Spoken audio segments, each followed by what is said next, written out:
à tous et à un, j'espère que vous allez bien, j'espère que vous avez apprécié la vidéo d'hier avec Dany, Product Manager Senior chez Swissborg. J'ai pris énormément de plaisir à partager avec lui. Si vous l'avez loupé, je vous invite chaudement à aller la regarder. Ça permet d'ailleurs d'ouvrir un petit peu, parce qu'on a l'habitude de faire des interviews avec des fondateurs, des cofondateurs, et c'est intéressant de donner aussi de l'audience et de la parole et de la visibilité à des personnes qui travaillent au sein de ces entreprises-là et ces projets du Web.3. Et j'ai été très surpris de son professionnalisme, de sa qualité de partage, de sa bienveillance et de son niveau tout simplement technique par rapport au quotidien qu'il passe au sein de l'entreprise Swissborg. Vous multipliez par 200 le nombre de personnes qui ressemblent à ce type d'individu. Pour moi, ça fait des jolies success stories. Alors, beaucoup vont me dire dans les commentaires, oui, mais le Borg, ça sert à rien, le Borg, c'est un Ponzi, le Borg, ça latéralise depuis des mois, voire des années. Et je réponds souvent à cela, la latéralisation est souvent corrélée à son expansion. Alors, je peux faire un raccourci un petit peu tiré par les cheveux vis-à-vis du Dogecoin. Si on peut en fait prendre ce type de token comme un petit peu des blagues, notamment des tokens de gouvernance ou des tokens d'exchange. À partir du principe que Dogecoin a surpris énormément de personnes. Et je compte bien être surpris par Swissborg de par l'intégralité des connaissances et des lectures ou des vidéos que j'ai pu lire à leur sujet. Et j'ai bon espoir à penser que c'est une entreprise qui comptera dans les prochaines années pour accompagner l'adoption de masse. Si vous avez éventuellement un petit peu de temps dans la journée ou dans la semaine, je vous invite franchement à regarder cette vidéo puisqu'elle est d'un excellent niveau et les réponses sont aussi limpides que fluides. Et je suis très heureux d'avoir pu partager avec lui et je lui ai déjà donné rendez-vous dans 12 mois. On va parler Bitcoin, je me suis planté. J'ai titré cette vidéo-là. J'ai fait un tweet d'ailleurs dans ce sens-là aussi par rapport à est-ce qu'on fait la même et on recommence. J'ai eu énormément de visibilité, donc j'ai bien l'impression que ce type de tweet vous appréciez, donc je vais peut-être poursuivre dans cette dynamique-là, puisque je ne savais pas trop comment faire avec Twitter. Est-ce que je faisais plutôt un peu du breaking news, etc. Mais ça ne me ressemble pas, donc j'avais eu pas mal de pistes, on avait pas mal discuté avec la communauté, et finalement, si vous voulez peut-être des analyses techniques imagées, donc une image vaut mieux que 1000 mots, ça peut être éventuellement aussi intéressant, et je l'expliquerai, ce type de scénario, j'expliquerai ce type de graphique dans un petit thread, je prendrai le temps de le faire et j'espère que ça vous plaira dans l'avenir. Peut-être qu'on a enfin trouvé comment on pouvait utiliser l'audience de Twitter pour pouvoir faire découvrir la communauté et vous inviter chaudement à nous rejoindre. Je me suis planté, on en parle maintenant. Avant de commencer, je vous invite toujours à rejoindre le Discord des rois du marché. Vous trouverez le lien dans la description. À l'intérieur, une documentation qui s'appelle la stratégie des 4 rois. N'hésitez pas à l'utiliser, vous en imprégnez, vous en inspirez. C'est une stratégie de risk management qui est aussi utilisée sur les cryptoactifs que sur les marchés plus traditionnels. M'offre d'excellents résultats sur le court moyen terme. Elle a été téléchargée plus de 15 000 fois. C'est complètement gratuit. Lien dans la description. Direction documentation sur le Discord des rois du marché. Je me suis planté. Eh oui, parce que je vous avais dit et je m'étais mouillé pour vous dire voilà, on était le 4 décembre 2023, je vous avais posé une question actuellement à la croisée des chemins. À votre avis, Bitcoin atteindra en premier les 53 000 $ ou les 32 000 $? Plutôt côté boule ou côté bear de la médaille? Donc on avait essayé de scénariser par rapport à une forme de temporalité vis-à-vis des échéances qu'on allait avoir par rapport aux ETF, au comptant Bitcoin. La news a été vendue, moins 20%, mais les acheteurs étaient bien plus présents et le momentum est extrêmement haussier. C'est assez troublant d'ailleurs de se retrouver dans ce type de situation. Elles sont rares, mais à la fois communes, j'ai envie de dire, sur les marchés crypto-monnaies, de par leurs amplitudes et leurs effets paraboliques. Donc je me suis bel et bien planté, puisque je m'étais plutôt rangé, moi, du côté des objectifs de 32 000 $ avant les 53 000 $, et certainement de constater qu'on est plus proche des 53 000. On ne va pas chipoter pour 800 $, on est plus aux 53 000. Et effectivement, ces trous de volume profile sont des zones, en fait, d'aimant, d'aspiration par rapport à une action de prix. Et ça ne veut pas dire qu'on invalide en réalité ce qu'on avait déjà évoqué précédemment par rapport à ces 32 000 $, parce que j'ai encore beaucoup de confluences. Qu'on le veuille ou qu'on ne le veuille pas, il y a des choses qui font au niveau des momentum, au niveau de la technique, au niveau des scénarios qu'on pourrait éventuellement alimenter avec des billets plus ou moins émotionnels ou spéculatifs ou psychologiques, restent complètement d'actualité. Et mes invalidations sont plus tard. Pas dans le prix, mais dans le temps, puisque j'attendrai bien évidemment des clôtures, et notamment des clôtures mensuelles.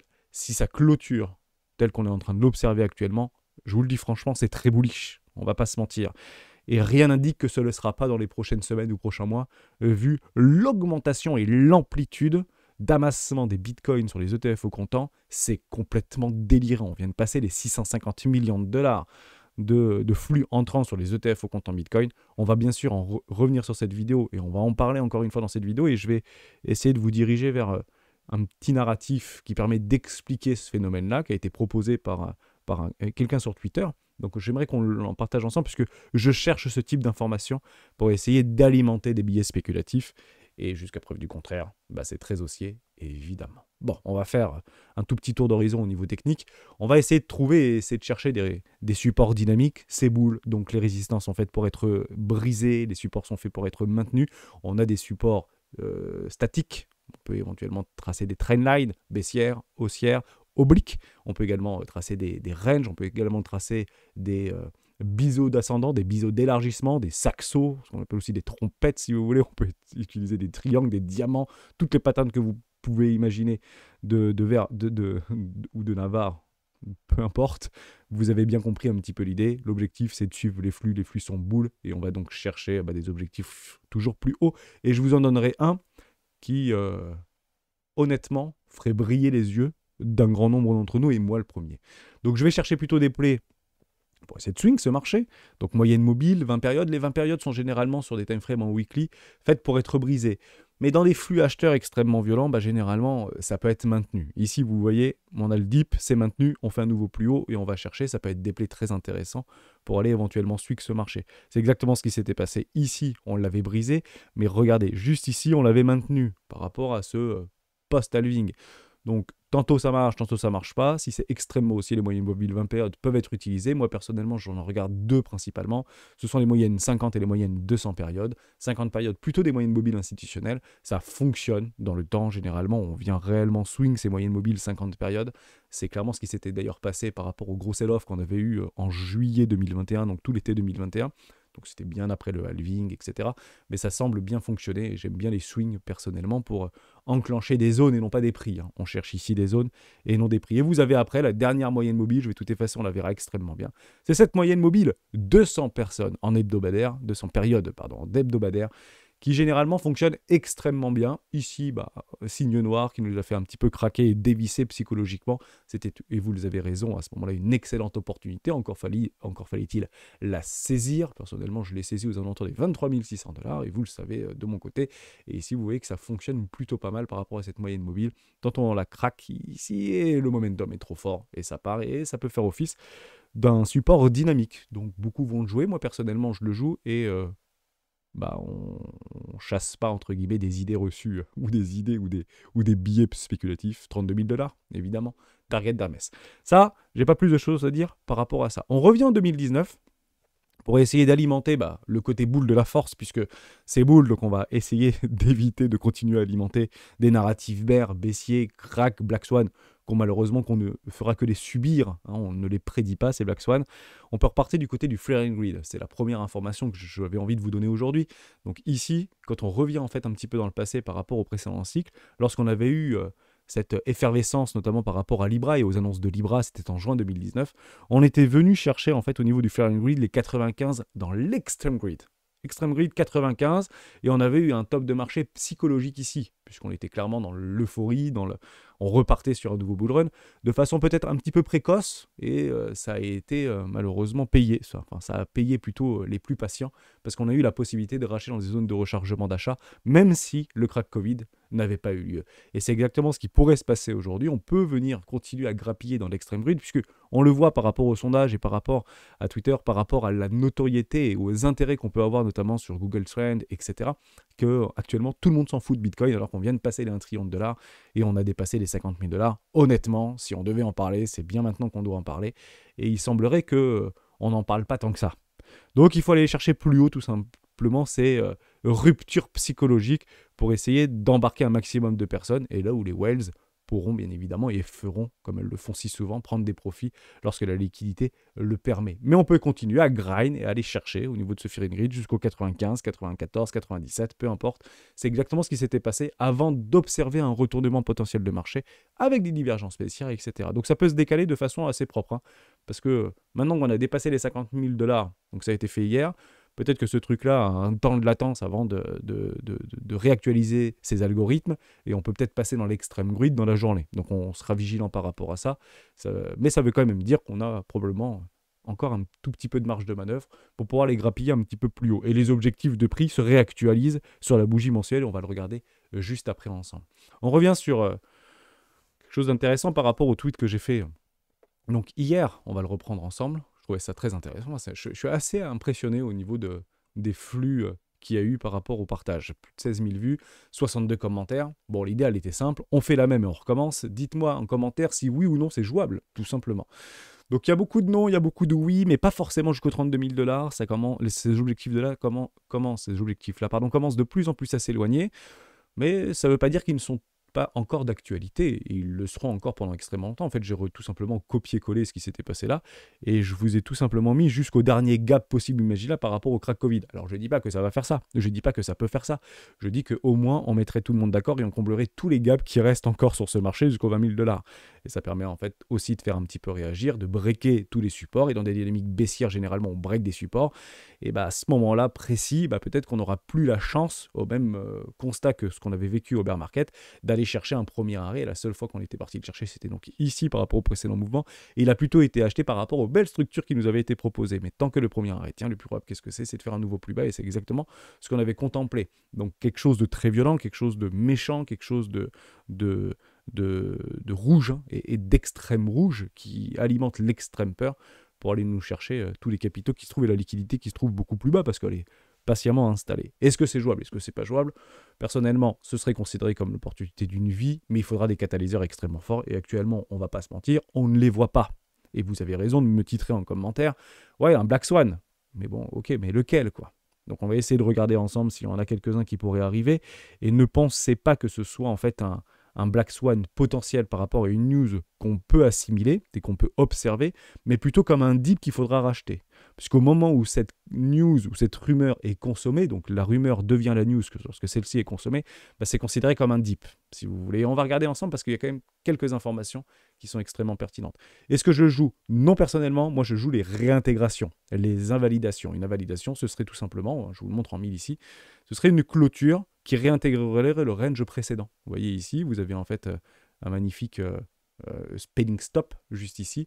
Bon, si on réintègre en dessous des 48 000, 49 000 $, en fait, on invalide cette poussée haussière et potentiellement qu'on pourrait aller chercher beaucoup plus bas. Donc sur des grandes time frames, ici je suis en weekly, voire on peut même passer en mensuel par rapport à notre Kinjun Tenkan sur Ichimoku Kinkoyo. Actuellement, franchement, c'est super haussier. On a la Shigun Pass qui vient de passer la Tenkan, mais on attendra des clôtures sur cette time frame là. On peut très bien se retrouver à la fin du mois, qu'on le veuille ou non, à 42 000 $. Voilà. Parce que actuellement, on est dans l'émotion. Et le cours, c'est toujours 4 choses. En tout cas, c'est ce que j'essaye de vous partager. Émotion, confirmation lors de la clôture, acceptation, bougie d'acceptation, et on joue l'accélération. Et l'accélération sera violente. Je vous la montre, l'accélération. Si vous voulez jouer, en fait, ce play par rapport à des clôtures mensuelles. C'est-à-dire qu'on a toutes les planètes qui sont alignées. Et si on clôture ici, je vous le dis, toutes les planètes seront alignées. Hormis ce que clairement les boules ne voudront pas voir, ce sont des réintégrations. Mais à ce moment-là, on agira dans ce sens-là. Où est-ce qu'on irait chercher des objectifs au niveau des targets de prix? C'est extrêmement simple. AB égale CD, des ratios de 1 pour 1. Vous prenez le bas de votre range, vous allez jusqu'en haut de votre range ici, et vous faites des ratios de 1 pour 1 par rapport au breakout. Bon, ça va peut-être vous faire rire, mais on arrive exactement à nos objectifs de prix des 88 000 $. 88 000 $ qui est en réalité le prolongement par rapport à cette réintégration de range. Donc on réintègre le range précédent, ou le canot ascendant du range précédent, qu'on avait joué fort d'ailleurs ici, on s'était un petit peu fait dégommer, ceci étant dit. Je l'avais personnellement joué, sur pas mal de cryptoactifs qui, après, ont fait pas mal de baisses, mais c'est pas grave, on a pris la stratégie, on a découpé notre position en plusieurs parties, investissement 1, investissement 2, investissement 3, ou investissement 4, voire le double sur l'investissement 3, sur des magnifiques structures en W mensuel. Il y en a quelques-uns qui sont en train de se positionner, on en parlera demain si vous voulez par rapport au live, et on va chercher ces targets de prix, 88 000 $. Ce qui est drôle, c'est que si vous êtes idiotiste, je vous l'avais d'ailleurs marqué, on en avait parlé, je crois, la semaine dernière, on peut le reprendre ensemble, juste ici, qui pourrait être directement corrélé par rapport à une grande 1, une énorme 1, regardez ça. Je vous avais fait en fait par rapport à des extensions de Fibonacci vis-à-vis d'une idée de 1, 2, 3, 4, 5 pour une grande 1. Et là actuellement on est en train de faire la 1 de la grande 3. Vous voyez, on est en train de faire la 1 de la grande 3. Bon, dès lors, si on fait la 1 de la grande 3, généralement, il y a une 2 qui vient. Et les 2 sont généralement entre les 0,5 et les 0,618 de tout le précédent mouvement. D'ailleurs, ça vient où si on est sur un top local? Moi, je ne sais pas. Je ne connais pas l'avenir. Donc, on prend les 0,618, 0,5, 0,618 du précédent mouvement. Ça va probablement mener sur les 32 000 $, 37 000 $. Voilà, 34 000 $, 35 000 $, on peut aller un peu profondément. Zone de rechargement d'achat court terme avec un support de moyenne mobile dynamique ici. Bon, plutôt pas mal à observer, mais pour l'instant, on ne fait que on ne le constate pas, hein, puisqu'en fait, il nous faut des corrections, il faut casser des supports pour pouvoir éventuellement initier des swings baissiers en contre-tendance, puisque la tendance de fond reste extrêmement haussière. Et ça nous retrouverait aux alentours des 90 000 $. Je vous l'avais noté comme suit, par rapport à des extensions de Fibonacci vis-à-vis de ce play-là qu'on avait travaillé ensemble. 88 000. Regardez s'il n'y a pas des 1. Luxe, peut-être je pense à toi par rapport à ces objectifs. Est-ce que 88 000 $ est un objectif de prix par rapport à des îlotistes? Ce serait une confluence par rapport à des canaux. Bon, tous les chemins mènent à Rome. C'est surtout les Fibonacci qui mènent à Rome. Généralement, on tombe systématiquement sur nos pattes par rapport à ça. On continue par rapport à notre notre trompette. Bon, bah, on est parti exactement chercher cet objectif. Hein. Je ne l'ai pas bougé depuis hier. Donc, on vient exactement travailler cette trompette-là. Il faut toujours le comprendre. On le veuille ou on ne le veuille pas. Généralement, les scénarios plutôt haussiers, très haussiers par rapport à cette trompette, bah, c'est quoi? C'est on vient range dans un espèce de canal ascendant ici. On le break out et on fait l'accélération. Voilà, c'est à peu près comme ça qu'on peut jouer des trompettes par rapport à des expansions. Et c'est toujours pareil, hein, vous prenez l'intégralité de la hausse par rapport au breakout de cette trompette-là et vous allez chercher des objectifs beaucoup plus hauts, autour des 70 000 $. Donc au niveau des nouveaux ATH qui, je le rappelle, ne sont pas des résistances. Les ATH ne sont jamais considérés comme des résistances physiques, mais comme des résistances psychologiques. Pourquoi? Parce qu'il n'y a tout simplement pas de volume et c'est que dans la tête que ça se passe au niveau des découvertes de prix. Bon, maintenant qu'on a tout ça, on peut faire quelques petites news. Juste avant, on fait de l'order flow. On aime bien faire de l'order flow chez les rois. Et je reprendrai tout simplement un commentaire au niveau de jauger la réponse qu'avait fait Néo par rapport à Her. Ben, on va le reprendre et ça permet de me donner une transition assez logique. Du coup, j'ai du mal à comprendre l'Hermès. Le prix du BTC pump, alors qu'il n'y a pas grand monde qui achète, enfin les West ne sont pas à fond pour acheter des bitcoins. Donc, ça, c'est plutôt la relation de l'order flow par rapport à des carnets d'ordre qui sont ressortis vis-à-vis d'une pression par rapport à des wallets qui sont connus. Donc, entre 1 million et 10 millions de $, 100 000 et 1 million de $, 10 000 et 100 000 $, etc. Bon, on voit que c'est plutôt ascendant, jusqu'à preuve du contraire. Ensuite, on peut partir du principe que les très gros portefeuilles peuvent aussi scinder leur portefeuille dans des plus petits wallets, parce que c'est quelque chose qu'on observe depuis extrêmement longtemps. Ce que je regarde, moi, le plus souvent, c'est pas forcément les marrons, même si c'est toujours très agréable à regarder et à observer par rapport à des directions de prix, parce qu'on voit, des fois, ça baisse, oulala, il y a une petite correction, etc., ça veut dire que ça va. C'est plutôt les violets qu'il faut regarder. Généralement, c'est les violets qui suivent le flux, et qui font le flux, c'est plutôt les violets. Et pour le coup, si vous regardez, quand ça latéralise, bah, les violets latéralisent. Quand ça monte, bah, ça monte et les violets montent. Ici, ça latéralise, ça latéralise. Les violets montent, et bah, ça monte. Et puis, les violets continuent à fortement... vous voyez, vous copiez-coller les violets sur le prix. C'est plutôt eux qu'il va falloir observer, tout simplement. Donc, quand ils commencent éventuellement à vendre, voire à avoir des structures sur ces flux, bah, c'est tout simplement qu'on rentre dans une dynamique baissière plutôt court terme. Et il faudrait potentiellement les suivre. Mais actuellement, on ne l'observe pas. Et il y a R qui avait donné ça, mais c'était en février dernier. C'était ça. ARF, tu essayes de faire rentrer un cube dans un trou carré. On reprend par rapport à l'order flow et par rapport à son explication, qui est en fait extrêmement limpide. Les institutionnels n'achètent pas au marché spot comme des acheteurs particuliers. Ils achètent hors marché, qu'on peut appeler aussi OTC. C'est-à-dire que le BTC ne transite pas par le marché. Ces BTC n'existent pas pour le marché. Ils transitent en coulisses avec des prix négociés entre des exchanges, Coinbase par exemple, ou des fonds comme BlackRock par exemple. Donc, ni les order flow, ni les volumes, ni les indicateurs ne voient ces transactions ou ces mouvements de Bitcoin. En revanche, ça diminue la liquidité disponible et ça a un impact sur le cours. Moins de dispo pour plus de demandes égale plus cher. Et on revient sur cette mécanique d'offre et de demande et de rencontre entre l'offre et la demande. Donc effectivement, et il a tout à fait raison dans ce sens-là, la plupart de très gros portefeuilles, et d'ailleurs c'est une obligation légale, de devoir acheter OTC par tout moyen que ce soit, avant d'aller spéculer sur les marchés, qui peut être considéré comme de la manipulation boursière. Donc aussi bien il y a de la manipulation, peut-être actuellement, peut-être qu'il y a des très gros portefeuilles, notamment BlackRock, avec ses fiducies privées, etc., qui achètent du Bitcoin au marché pour faire pop le cours, et puis ça, ce sont des choses qui peuvent arriver. Généralement, c'est pas permis par la loi, et dans 3 ans, ils prendront un gros procès aux fesses, ils paieront 1 milliard d'amendes, si vous voulez. Mais rassurez-vous, à ce moment-là, ils les paieront rubis sur l'ongle, tout simplement. Mais on ne peut malheureusement pas jouer ce type de scénario-là. Voilà. Donc, il y a un effet sur le supply, certes, et le supply, avec cet effet, est extrêmement important. Je vous explique pourquoi. On a vu avant-hier qu'il y avait 3,5% des tokens qui avaient été qui détenaient aujourd'hui ou qui étaient détenus par des fonds pour les ETF au comptant. On sait qu'il y a 2,5% qui étaient déjà détenus vis-à-vis de Grayscale. Mais en fait, c'est énorme. Par rapport au supply disponible, on part du principe qu'il y a grosso modo actuellement 10, 11 millions de bitcoins disponibles, dont 80% qui sont actuellement détenus par des whales en non custodial sur des ledgers, sur des wallets ou juste sur des mots-clés, quoi. Donc, grosso modo, c'est un petit peu ça. Donc on est en train de se battre avec 2 millions de bitcoins actuellement. Si vous augmentez en fait de 1% sur ces fameux 20 millions de bitcoins ou 19 millions de bitcoins, ça fait 200 000 bitcoins. En fait, c'est un ratio relatif par rapport au supply de 10%. Et 10%, c'est énorme en réalité par rapport au supply disponible. Donc il faut bien le comprendre comme ça, et c'est surtout la tendance que le prix va essayer de pricer, plutôt que par rapport à ce qu'on est en train d'observer vis-à-vis d'une pression acheteuse potentielle. Le marché donnera toujours 3, 6 à 1 an en avance par rapport à ce qui est en train de se passer actuellement sur le marché. Donc ce qu'on est en train de regarder ici, c'est pas forcément le prix monte parce que c'est une pression acheteuse par rapport à Grayscale, ou par rapport, enfin pas forcément Grayscale d'ailleurs, plutôt BlackRock, Fidelity, Franklin, etc. Mais c'est plutôt la réciprocité de ce phénomène dans le temps qui est aujourd'hui pricé par le marché. Et tant que ce phénomène se poursuit, ce sera donc pricé par le marché. Et ça, on le constate sous nos yeux. On continue quelques news, ça va peut-être vous aider. Par rapport à ce que je suis en train de vous dire, ça permet tout simplement de le vérifier. Bitcoin franchit le seuil symbolique de la capitalisation des 1000 milliards.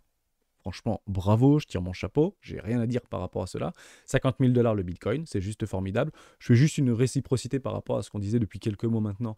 On a besoin de personnes sur ce marché pour aller nous chercher les 50 000 ou les 53 000 $.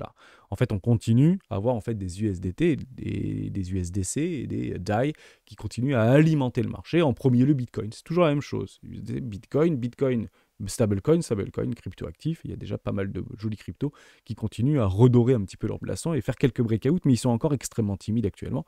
Je pense qu'on a encore un petit peu d'eau pour voir ces arrachements, ces breakouts haussiers sur une très grande partie de nos crypto-actifs préférés. Je parle ici plutôt du top 100 au niveau des cryptos qui sont actuellement catégorisés. Donc on avait besoin de personnes, on peut continuer sans personnes et sans nouveaux flux de capitaux extérieurs de façon massive, je parle ici des retail, pour pouvoir voir le prix de Bitcoin continuer à se décaler et à se déplacer, puisqu'il y a encore des stablecoins disponibles, même si une grande partie sont loqués pour du yield farming. On a aussi quelques centaines de millions de dollars qui continuent à être créés, notamment vis-à-vis de ces stablecoins. C'est en fait relativement peu, ça paraît beaucoup, mais en fait c'est relativement peu, et ça ne nous avait d'ailleurs pas empêché de nous prendre une certaine forme d'explosion sur la tronche. À l'époque, c'était donc entre 2019 et 2020, où on avait une explosion, vous voyez, janvier, février, mars, on avait vraiment et ça continue à monter par dizaines de millions, et on s'est pris quand même le crack Covid sur la tronche, donc, et après une très forte explosion, et c'est clairement ces très grosses explosions qui font que, ok, là il y a un truc qui se passe dans la dynamique, et c'est ça qu'il faudra jouer. À ce moment-là, c'est plus BR, c'est bouboule.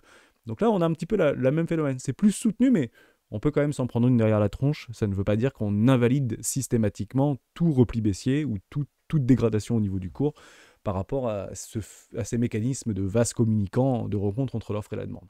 On continue par rapport à ça, mais c'est le plus important, c'est, je vous le dis, autant regarder que ça puisque c'est le narratif.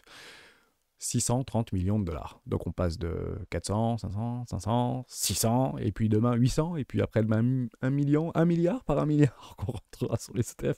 Franchement, c'est hallucinant. Donc tant que ça, c'est haussier, partez du principe que ça a un impact direct sur le supply, et les supply créent ce qu'on appelle des chocs de demande. Et là, moi je n'ai plus raison des bears à ce moment-là, mais pour l'instant c'est très haussier, donc on évite s'il vous plaît de s'opposer à ce marché. On évite réellement de s'opposer à ce marché, même si on est donc des super zones de TP. Alors ça, je peux éventuellement la tester. Et on l'avait noté ensemble. Ça, en fait, d'essayer de créer des scénarios et d'avoir une stratégie qui est claire et limpide, c'est ici, Hermès, il avait marqué « prends des profits ». Ici, « prends des profits ». Prends des profits. À ce moment-là, je prends des profits. Moi, je ne réfléchis pas, je prends des profits. Et puis si on continue à grinder et qu'on aille chercher les dernières poches de liquidité par rapport au supply market, total market ici, Bitcoin et Ethereum inclus, à 2 trillions de dollars, un peu plus de 2 trillions 250 millions de dollars, prend vraiment des profits, avec des extensions de Fibonacci de 1, 2, 3, puisque à la fin, on va se prendre des coups à la tronche avec des flux baissiers assez sévères, et rassurez-vous, on saura pourquoi à ce moment-là. C'est toujours la même chose. Donc on n'anticipe pas et on n'essaye pas de timer le marché, mais lorsque les profits se présentent à nous, à ce moment-là, on doit les prendre et on est dans des zones de profit au niveau du supply total market. Donc j'espère que vous êtes en train d'en prendre. Sur Bitcoin, vous avez dû déjà les prendre. Si on est rationnellement structuré, j'ai presque envie de dire, sauf si on est investi sur long terme et pendant 10 ans et on ne touche pas nos bitcoins parce qu'on veut les hold jusqu'à la fin de la... Ok, il n'y a pas de problème avec ça, mais on est clairement dans des dernières zones de prise de liquidité par rapport à des petits pocs de liquidité. Il en reste quelques-uns, mais honnêtement, c'est très marginal ce qui se passe ici. Il n'y a plus de vendeurs. Honnêtement, les derniers vendeurs, ils étaient plutôt là et probablement qu'on va continuer à latéraliser ou exploser si les ETF continuent à s'accumuler. Moi, je regarde aujourd'hui que ça et je pense que ce n'est pas une mauvaise chose à faire. Il y avait un petit trade qui était assez intéressant de Alistair. Bon, je cherche ce type de choses quand l'après-midi, etc. J'essaie de fouiller et j'ai trouvé ça. Bon, déjà, il l'a mis sur le graphique, c'est assez dingue. Hein. C'est bullish au niveau des ETF. Donc, honnêtement, je suis très agréablement surpris et il faut continuer à le faire. Et il explique en fait pourquoi. Et John Wycliffe explique pourquoi ici. J'ai vendu une certaine quantité de Bitcoin la semaine dernière. Je ne dirai pas exactement combien, mais plusieurs pièces entières. Pourquoi? Je pourrais donc racheter le même montant d'exposition au Bitcoin dans mon Roth IRA libre d'impôt sous la forme de FBTC chez Fidelity, où sont détenus mes comptes de retraite. Je paierai désormais un montant d'impôt inférieur afin de ne jamais avoir à payer plus si la tendance haussière continue à se produire. Je détiens toujours la part du lion dans mon stack en propre, mais cela m'a semblé être une bonne décision stratégique, à tel point, un tel commencement devrait cependant être neutre sur les marchés.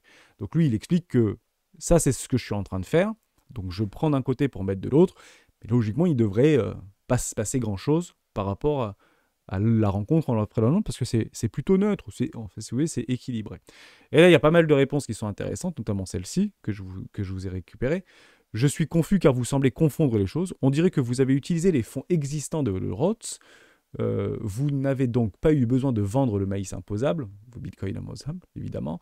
Si vous le souhaitez, vous pouvez détenir votre propre clé en transformant mon Roth en Roth IRA autogéré qui autorise des actifs comme Bitcoin, etc. Et là, il répond, il botte en touche, tout simplement. Donc, est-ce qu'il l'a fait ou est-ce qu'il l'a pas fait? Peu importe, mais en tout cas, ce sont des mécanismes qu'on peut éventuellement observer pour voir s'il y a réellement un impact par rapport au flux vis-à-vis de la rencontre entre l'offre et la demande par rapport à Bitcoin. Il explique de toute façon, je vends une certaine quantité de mes Bitcoins chaque année pour mes frais de subsistance. Les États-Unis sont très bien connus pour pouvoir sell market des Bitcoins ou sell market des actifs pour pouvoir y payer mon impôt, parce que c'est un vrai sujet là-bas au niveau de l'imposition. Donc j'espère que je vous ai aidé par rapport à ça. Regardez de ce côté-là s'il y a de réels vases communicants par rapport à l'impact sur l'offre vis-à-vis de Bitcoin ou la demande vis-à-vis de Bitcoin. La réponse est de toute manière oui, et R le disait très bien par rapport au supply disponible. C'est clairement le nerf de la guerre. Si aujourd'hui on partait du principe que Bitcoin, il y en avait 1 million par an qui était créé et de façon perpétuelle et infinie, il n'y aurait pas du tout ce même mécanisme actuellement très psychologique, ceci étant dit, par rapport à une forme de FOMO qui est en train de se mettre en place, mais ça peut durer extrêmement longtemps parce qu'on rentre dans des enfoncements d'absurdité de surachat ici, et je vous le dis franchement, on peut y rester très longtemps dans ces absurdités de surachat. Ça peut durer des semaines, voire des mois. On continue avec ceci, qui pourrait être donc considéré comme un signe noir, qui pourrait être considéré comme un Black Swan, qui pourrait être considéré comme le DIP, quoi, tout simplement. Genesis autorisé à vendre des actions de niveau de gris, donc Grayscale, évalué à 1,6 milliard de dollars. Le prêteur crypto en faillite peut désormais convertir les actions de Bitcoin en espèces. Donc il a eu, c'est nouveau, c'était le 14 février. Joyeux Saint-Valentin à tous, en retard, ceci étant dit. Un juge donc l'a autorisé. Dès lors, quand on reçoit la rumeur, qu'il y a un impact ou pas sur le prix, c'est pas très grave. S'il y a un impact sur le prix parce que ça devient imminent, la news transformera ceci en dip. Et à ce moment-là, ce sera racheté. Pourquoi? Parce que consumé par le marché. Si on est réellement dans des flux férocement haussiers, à ce moment-là, ce sera généralement des dips qui seraient rachetés. Parce qu'il y aura une pression sur le cours, qu'on le veuille ou non. Pourquoi ça monte? Parce que des gens achètent. Pourquoi ça baisse? Parce qu'il y a des gens qui vendent. Et pour voir le cours baisser, il faut des vendeurs. Et une prépondérance de vendeurs. Actuellement, on ne le voit pas, qu'il y a une prépondérance de vendeurs. Même si actuellement, au niveau des order flow et au niveau du supply, c'est zone danger plus par rapport au funding qui sont en train de péter les plafonds en termes de frais de financement. Les open interest sont explosifs, on dépasse les 35 milliards de dollars, 10 milliards de dollars sur les autres échangeurs, et on arrive à dépasser les ATH précédents par rapport à des corrections précédentes qu'on avait vues, notamment du côté de nos cryptoactifs préférés. Généralement, quand on est dans des espèces de courbes un peu paraboliques comme ça, on se prend des tannées derrière la tronche. Mais ce sont, encore une fois, des tannées de correction par rapport à un dip dans la tendance et dans les flux, ni plus ni moins. Donc il faut réellement des structures. Et pour avoir des structures et des tendances, enfin pas des tendances, mais plutôt des flux baissiers, c'est très simple à observer, des creux toujours plus bas que les précédents et des hauts toujours plus bas que les précédents. Il faut juste les voir, il ne faut pas le croire, il faut juste les voir. Et on évite de les anticiper, tout simplement. Bon, j'espère que je vous ai aidé par rapport à ça, mais ça peut donc faire un dip, tout simplement, ou concrétiser un dip, parce que s'il y a réellement une pression vendeuse qui est prépondérante par rapport à une pression acheteuse, eh ben le cours baissera mécaniquement, bien évidemment, il n'y a pas le choix. Je finis là-dessus, à 30 minutes quand même, j'aurais parlé beaucoup, je suis désolé par rapport à ça, mais juste pour montrer ça, Elon Musk lance le représente avec son projet de transfert du siège de Tesla au Texas. Pourquoi? Parce qu'il y a un juge du Delaware qui a refusé son plan de rémunération qui lui accordait sur l'atteinte d'objectifs, qui sont d'ailleurs déjà réalisés, 56 milliards de dollars, par un juge du Delaware. Bon, grosso modo, ces gens-là ont la possibilité de mettre leur siège à peu près là où ils veulent sur la planète. Donc il revient au Texas, parce que le Texas lui faut un pendant, il faut bien le comprendre, c'est pas parce qu'il aime le Texas qu'il mettra son siège SpaceX ou qu'il mettrait sa boîte Tesla au Texas. Il va là où c'est le plus rentable pour lui. Ce sont je pense qu'il y a suffisamment de génie par rapport à des gestionnaires de fonds ou ce qu'on appelle des contrôleurs de gestion, tout ce que vous voulez, qui sont actuellement dans ces boîtes-là, ou CFO, si vous voulez, hein, dans des plutôt côté start-up, directeur financier, pour faire en fait ce type de mécanisme. Ce qui est très drôle, c'est qu'il a l'aval, entre guillemets, de l'opinion publique, et il a l'aval de ses actionnaires. Il l'a eu pour SpaceX, il l'a même demandé sur Twitter par rapport à SpaceX s'il devait revenir au Texas et se tirer au niveau du Delaware.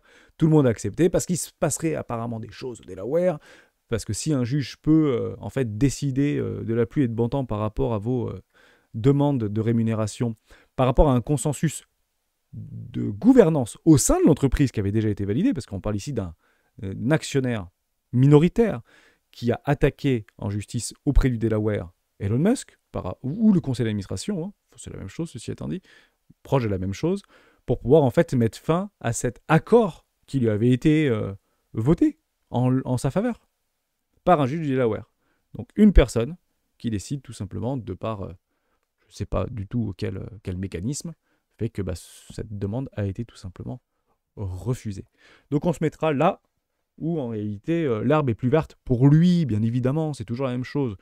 Et j'aime bien en fait faire des corrélations par rapport à ce qui se passe, et c'est toujours très bien pris aux États-Unis quand il y a ce type de truc. Alors ceci étant dit, Delaware c'est plutôt un paradis fiscal pour les boîtes en fait qui s'y mettent. Mais apparemment, si les juges décident autrement, ça va peut-être perdre de sa superbe. Mais je ne le sais pas, hein. Je ne critique pas, c'est une opinion très personnelle. Et j'aime bien faire ces corrélations par rapport à ce qui se passe en Europe et nous pas en France. On voit souvent, par exemple, si on vous expliquait que Bernard Arnault, par rapport à un juge qui lui refusait des exonérations d'impôts, qui lui refusait je ne sais pas trop quoi X ou Y, qui se barrait, je vais dire une bêtise, à Malte, et qui mettait son siège social de LVMH à Malte.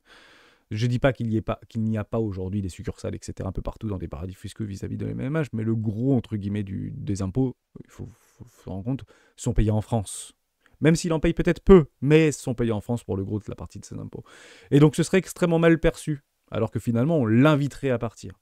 Et ces gens-là ont la possibilité en réalité de pouvoir s'installer n'importe où sur la planète en fonction des risques qu'ils peuvent prendre par rapport à de la sécurité, par rapport à la stabilité politique, stabilité géopolitique, contexte géopolitique et potentiellement gain derrière.